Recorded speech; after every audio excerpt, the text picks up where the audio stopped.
Sí, quiero darle paso al análisis del ingeniero Blandón. No sé si me escuchan bien allá. Sí, sí, perfectamente. Sí, sí, inconsistencia, incongruencia, han sido aspectos fundamentales en el manejo que le ha dado la funcionaria a la que nos estamos refiriendo, la ministra de Educación, a toda esta situación. Desde el día 1, en vez de tratar de construir puentes, se ha dedicado a romperlos todos y a levantar muros. Y es por eso que precisamente llevamos ya 2 meses prácticamente de paralización en el sector educativo. No hemos visto una sola posición de la señora ministra de Educación en aras de tratar de convertirse en un vínculo entre el Ejecutivo y los docentes para tratar de resolver esto. Adicional, se dedicó en una ocasión, lo recuerda usted, Luis Beca, el ingeniero Rafa, a decirle a los medios que bandas o grupos de trabajadores habían ido a escuelas a tirar piedras a propósito de intimidar a los docentes que estaban dando clase y los vidrios del carro de una profesora en un plantel educativo. Después no solo dijo uno, dijo que eran 2 y en ningún momento le dijo. Álvaro, ¿tienes alguna interferencia en la comunicación justamente? Pero nos quedamos con eso, con ese mensaje que daba la ministra de Educación en su momento particular de cómo algunas agrupaciones se habían acercado a distintas escuelas y habían hecho diversos daños en propiedad privada de algunos docentes y en propias escuelas educativas. Ingeniero Blandón, adelante con el análisis sobre este tema. Buenos días a toda nuestra audiencia. Que nos honra con su seguimiento en la información y análisis que le brindamos todos los días. Mira, es evidente que cuando se inicia un conflicto, cualquiera que sea la clase de conflicto que es, la primera víctima de ese conflicto es la verdad. O sea, la primera cosa que se muere. Eso es cierto en la confrontación aquí en Panamá, es cierto en la confrontación en Colombia, donde ayer circulaba, le decía Rafael, redes diciendo que había muerto el Miguel Uribe, lo cual no es cierto. Y hay gente que se encarga de decir cosas como esa. Es cierto en la guerra allá en Irán a Israel, y le hemos dado como consejo a la gente que sea prudente en no prestarle atención a esto. Pero en el caso de Panamá, de educación, desde el principio escuchamos que la huelga había sido un fracaso. Total, absoluto. Entonces, pero mientras decían eso, acrecentaban las críticas con los dirigentes, contra los dirigentes magisteriales. Lo cierto es que la huelga en el sector oficial ha sido exitosa en el sentido de que no ha habido clases. Y no veo en la manera de abordarla, contradicción contra contradicción, hecho sobre hecho, cambio de posiciones, y que a veces no duran ni 24 horas, son más rápidos para cambiar de posiciones que el presidente Trump, ¿no? Que por ejemplo, ayer, en una inusual entrevista, declaró que él no estaba por matar al dirigente supremo de Irán, a Khomeini, todavía. Fíjese, esto es una locura decir una cosa, que un presidente diga una cosa como esta. Yo no digo que no la hagan, ¿no? Y que no es parte de una estrategia, pero que un presidente diga una cosa como esta. Igual lo hemos encontrado aquí en Panamá. Día tras día, semana tras semana, hemos visto el acosamiento. Y por la vía por donde el gobierno está llevando este conflicto, no hay forma de acabarlo. De manera que si no hay un diálogo abierto con los maestros, y sobre todo después de lo que pasó ayer con Francisco Smith, en donde una juez, actuando casi como fiscal, lo ordena su detención al hombre que hizo posible el primer paso en sentido firme de la negociación. Entonces, en el caso de educación, hemos sido reiterativos en decir que la ministra es un obstáculo al desarrollo de este proceso. No podemos rescatar el problema del Ministerio de Salud con la ministra al frente, porque día tras día encontramos una posición contra los maestros, contra los directores, con gente si no hablo, uno con quién habla. Uno habla con los que están en la guerra, los que están en el conflicto. Uno no habla con el que uno quiere. Sí, ¿no? Entonces el mundo sería diferente, ¿no? Quizá a los que nos gustan las personas de una u otra forma, nada más que hablaríamos con esa. Entonces, creo que esta inconsistencia ha llevado al país innecesariamente. Yo tengo parte de este análisis ahora más tarde, Álvaro, a un enfrentamiento en la nación panameña en el momento más difícil de su historia. ¿No? Porque este momento que estamos viviendo es un momento difícil. Entonces, ahora nos dicen que si el lunes no hay, los maestros no van a clase, se perdió el año escolar. Bueno, y yo quiero decirle que el fracaso de la educación no es por la huelga esta. No. El fracaso de la educación pública panameña y hasta privada, ¿no así? Y si no, observen las universidades privadas cuando tienen que rendir los muchachos exámenes, hacer exámenes de su capacidad para médico, por ejemplo. ¿Quiénes son los que son? Entonces, ¿por qué la educación es un desastre? ¿Por la huelga? No. La educación es un desastre porque nosotros no hemos incorporado efectivamente a maestros, profesores, estudiantes, padres de familia, gobierno, ¿no? A el desarrollo de las actividades. Por ejemplo, si van a hacer un audito en la escuela de Herrera, por ejemplo, en el Daniel Crespo, a mí me gustaría que hicieran un audito de los laboratorios. ¿Cuántos laboratorios de química y física hay? ¿Cuántos laboratorios tenemos nosotros? Entonces, para poder saber de la calidad en cómputo. ¿Cuántos maestros nosotros hemos preparado? Entonces queremos echar la culpa a la huelga. El destrozo de la educación no es por la huelga. La huelga tiene otro objetivo. Y han grabado un problema, sí, pero tienen que reconocer que nosotros no conocemos ninguna propuesta, estimado Radio Escuchas, ninguna que nos diga a nosotros cuál es el plan para resolver el problema de la educación en Panamá. Ni siquiera para dotar a las escuelas de los recursos necesarios para dar clases. Yo no sé si alguno de ustedes da clases, pero yo he dado clases.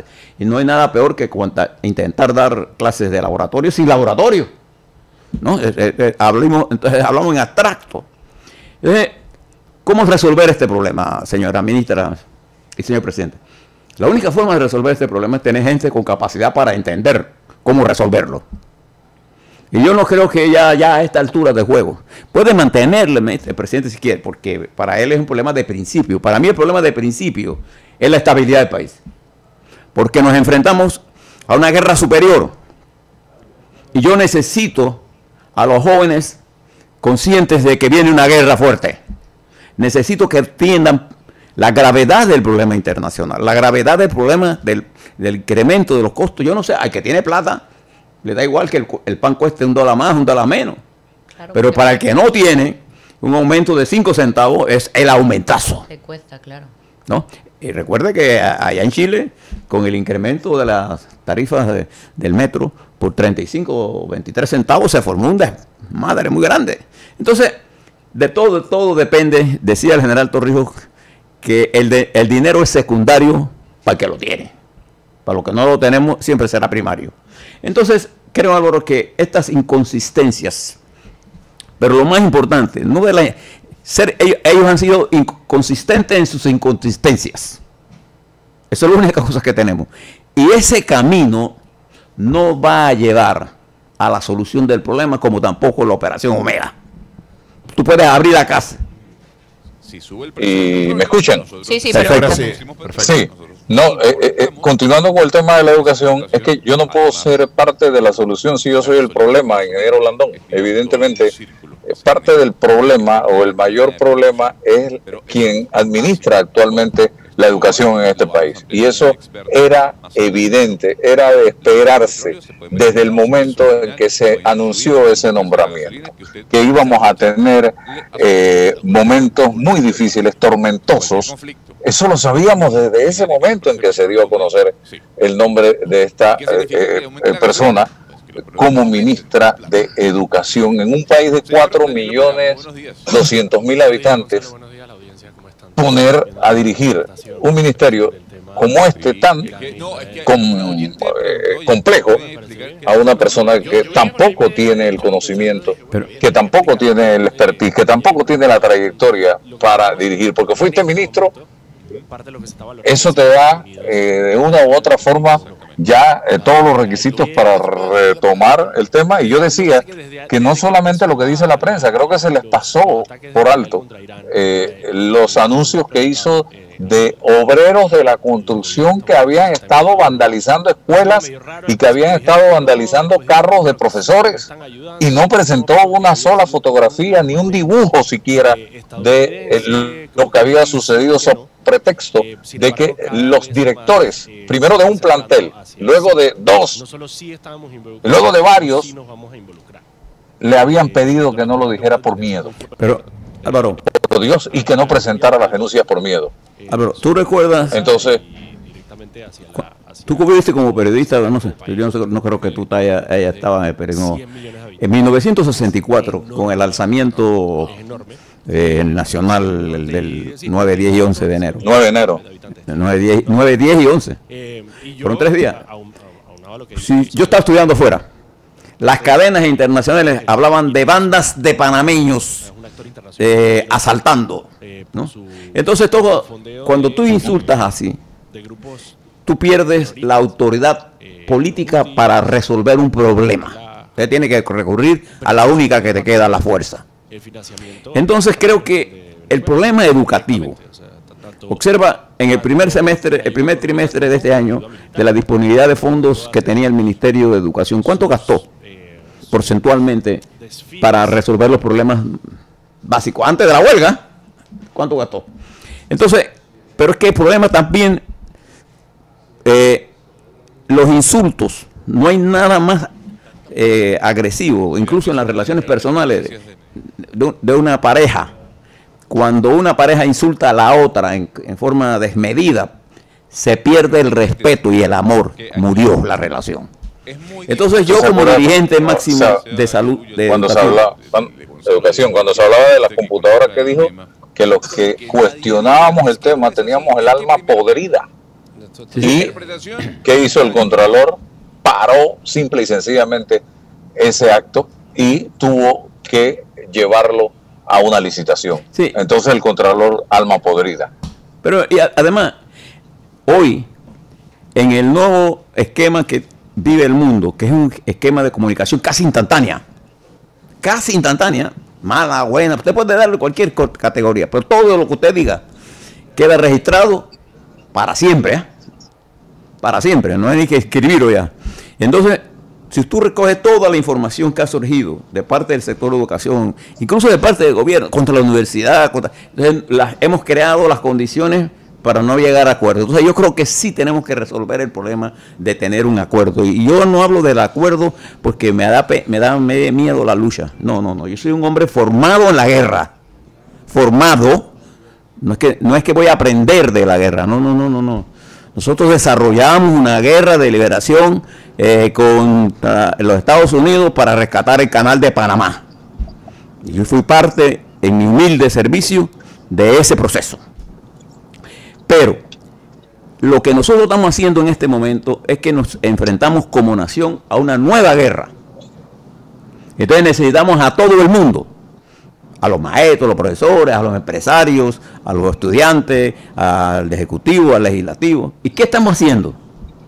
No estamos contando con esa gente. No estamos sumando a los estudiantes, a los maestros. Polarizando. Sí, entonces lo que estamos haciendo es insultándolos. Entonces no hay nada peor. Haga la prueba para que usted vea, usted tiene hijos. Ustedes tienen hijos. Insulte a sus hijos para que usted vea si le van a hacer caso. Entonces, usted lo que fomenta es la rebeldía. Y judicializando la protesta. Fíjese, por ejemplo, judicializando la protesta. Dos cosas le voy a contar para terminar aquí. Mire, Francisco Smith, ¿usted cree que ese hombre debía estar detenido? Por ejemplo, veo el comunicado de Senafrón. Dicen que por convenciones internacionales ellos no usan armas letales. Yo le pregunto al director. Y hay un muerto. Senafrón. Yo no sé si hay un muerto o no. Lo estamos verificando en este momento. Pero fíjese, el uso de perdigones está prohibido por convenciones internacionales. Y un arma letal puede ser hasta una pluma. Eso no, los perdigones, el gas natural, el gas ese que usa tóxico también puede matar. O sea, ese no es el problema. El problema es por qué la violencia se genera. Si usted le echa la culpa a los trabajadores y a los porque están opuestos a una ley que usted dice que se discutió seriamente, y si usted le pregunta a funcionarios de gobierno de alto nivel sobre la ley, se dará cuenta que no la conocen. Se verá. Entonces, ¿de quién es la responsabilidad de gobernar? De los que gobiernan. Y yo creo que el presidente debe estudiar muy claramente quiénes le están acompañando en esta compleja situación. ¿Quiénes son su equipo? Él se siente, dice, muy satisfecho con sus ministros y con su estructura de comunicación.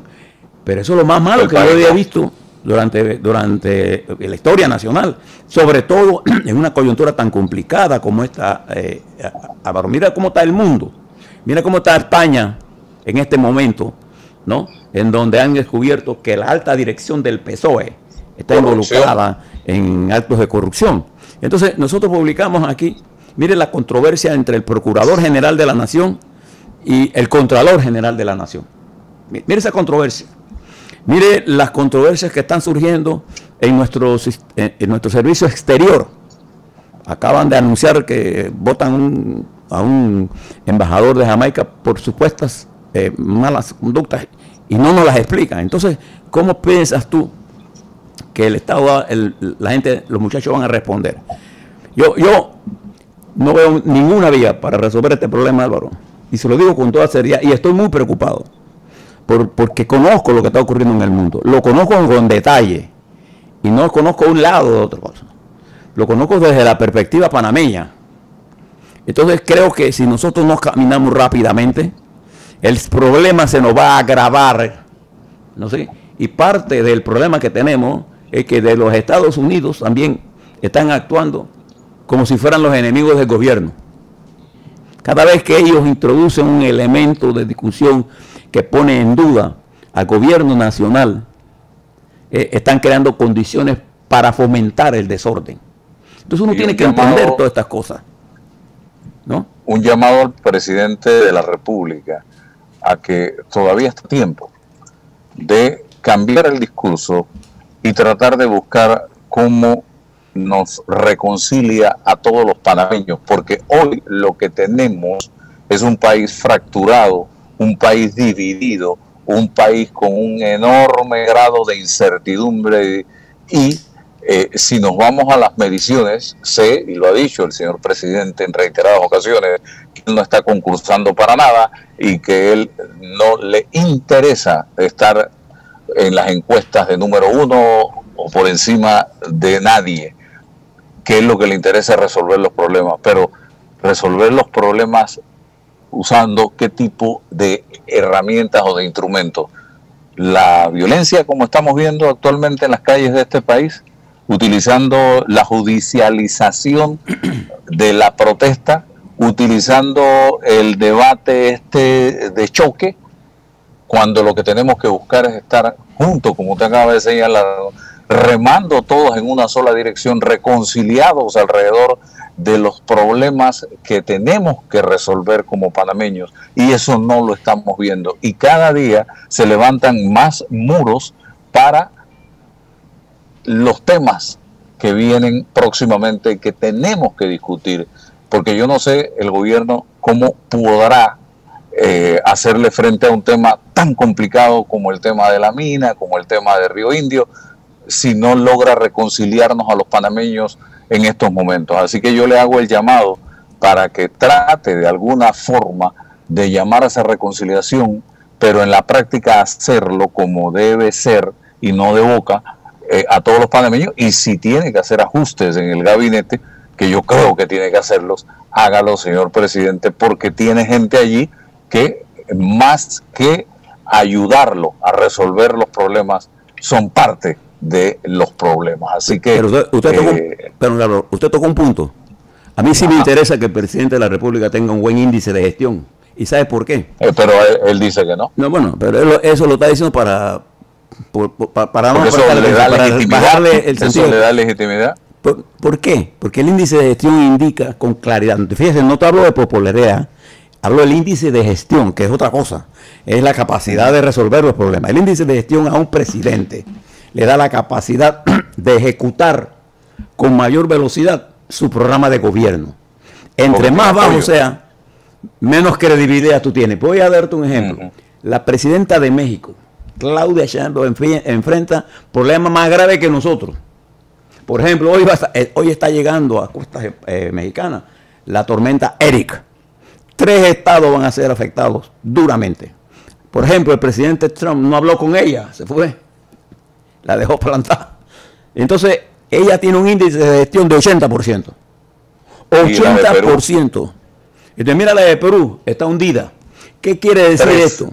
Que ella, y cuando ella toma decisiones importantes, por ejemplo, hay que hacer tal cosa, la gente le hace caso. Entonces, a mí me interesa que el presidente Mulino tenga un buen índice de gestión.